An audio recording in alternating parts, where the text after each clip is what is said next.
to the Christian churches in Judea. There was only this report. The man who once was persecuting us is now preaching the very message he tried to destroy. This is a great line. Their response was to recognize and worship God because of me. What Paul is communicating is, they can't pick me out of a lineup. All they hear are reports, but they don't sit there and look at me. In fact, they go, it just can't be him. It's got to be something greater than him. And their praise and their worship is directed in the right way, because it's not about you.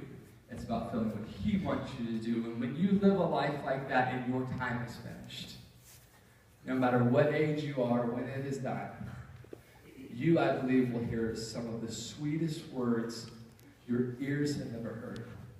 When you hear a loving father say, well done, my good and faithful servant. Well done. Let's all pray together this great Sunday morning. Well, Father, I just thank you so much for the students that are here that still have that big dream and spark lifted within them. And God, I just pray that no matter what's going on and no matter what somebody has said that's tried to trample out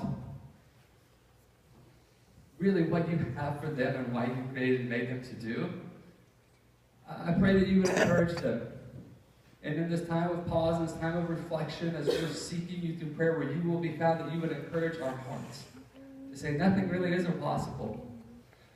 God, help us understand that our minds so many times are our limitations, not you, because you have no limitations.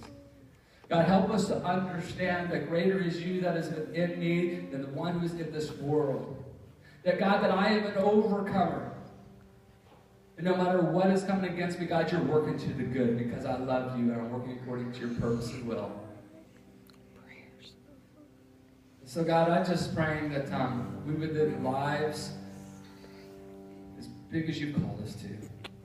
That we wouldn't just settle for the average.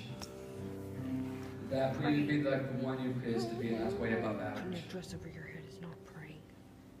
So, God, be with these students. Surround them with elders and adults and people. Lift them up and encourage and inspire them in the name of the Lord that it is possible. And so, God, help us to dream big. No matter what season of life we're in, we are here and we are not done. For some, they may think they're done, but they're just getting started. As we continue in an attitude of prayer, it would be crazy to me to talk about the dreams that God has placed inside of us without telling you the ultimate dream that God has placed for you. And that dream that he has is to come into a relationship with you. I love the way it's put down in 2 Peter. In 2 Peter, it says this, 2 Peter 3:9, that he is patient, not wanting anyone to perish, but all to come into an everlasting life. And you got to say, well, was that a big dream? Yeah, it was one that changed all of mankind and all of humanity. Did it cost him something? Yes, it cost him literally everything. It cost him his son, Jesus, that which meant the most. He said, that will be the sacrifice because I love you this much. What we've been talking about all weekend is us coming into a relationship that we hear from God, he hears from us, we obey. And we take those habits that we put in our place and they become the character in which we live our life out, and everything changes. And for there are some in here today that I believe with everything in me that you haven't fully ever stepped into that relationship with Christ.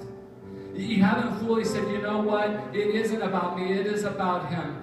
And I want him to use my life, and I want him to work and lead my life. And to be the person he has created me to be. I want to be forgiven for my disobedience, my sin from his word. And I want to accept Jesus.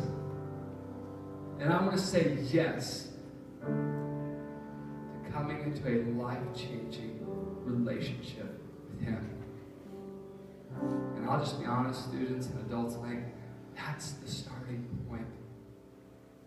This understanding that what he has done for us, is offered to come live in inside of us. He takes the super into the natural, thus you become the supernatural being that he's created you to be.